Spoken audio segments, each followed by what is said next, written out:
A Roman or civil diocese was one of the administrative divisions of the later Roman Empire. Starting with the Tetrarchy, it formed the intermediate level of government, grouping several provinces and being in turn subordinated to a praetorian prefecture. History. Civil dioceses. The earliest use of diocese as an administrative unit was in the Greek-speaking East. 3 districts, Sabara, Apamea and Synada, were added to the province of Cilicia in the time of Cicero, who mentions the fact in his familiar letters. The word diocese, which at the time was equivalent to a tax-collecting district, came to be applied to the territory itself. The reorganization of the Roman Empire known as Tetrarchy was initiated by Emperor Diocletian in the 290s. He divided the existing provinces into smaller, more compact and easily controllable units, with a greatly increased bureaucracy. The provinces were in turn grouped into 12 dioceses, each headed by a vicarius, i.e. a deputy to the praetorian prefect. These dioceses themselves were grouped into 4 huge prefectures, each one under a powerful civil official called the praetorian prefect. Under the Tetrarchic system, each of the 2 senior emperors had a praetorian prefect. The largest diocese, the Diocese of the East, included 16 provinces, while the smallest, Britain, comprised only 4 provinces. After the establishment of definite territorial praetorian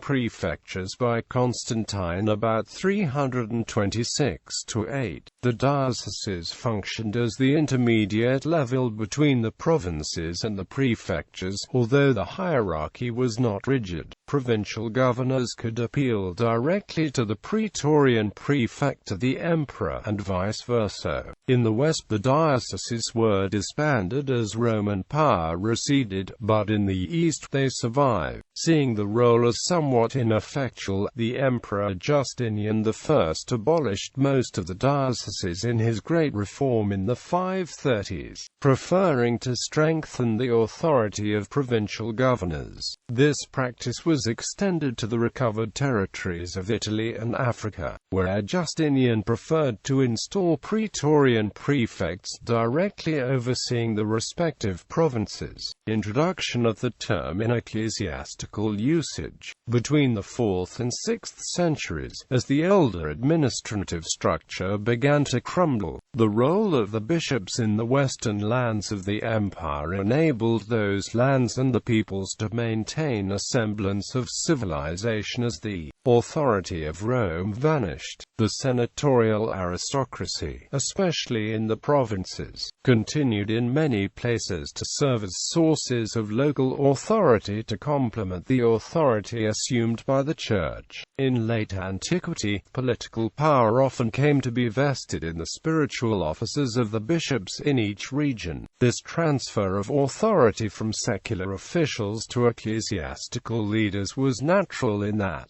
because of the close integration of the secular and ecclesiastical leadership in the empire, the areas of ecclesiastical administration always coincided with those of the Roman civil administration. Therefore, as the Catholic and Eastern Orthodox churches began to define their administrative structures, they relied on the older Roman terminology and methods to describe administrative units and hierarchy, which often caused the division between ecclesiastical and secular authority to disappear. In the Eastern Empire, this became fundamental doctrine. See Caesaro Purposum and State Church of the Roman Empire. A millennium later, this process would be somewhat repeated when the Ottoman Empire conquered the Eastern Roman Empire and the Eastern bishops assumed political roles as the Roman civil structure was stripped away. In modern times, many an ancient diocese, though later divided among several dioceses, has preserved the boundaries of a long-vanished Roman administrative division.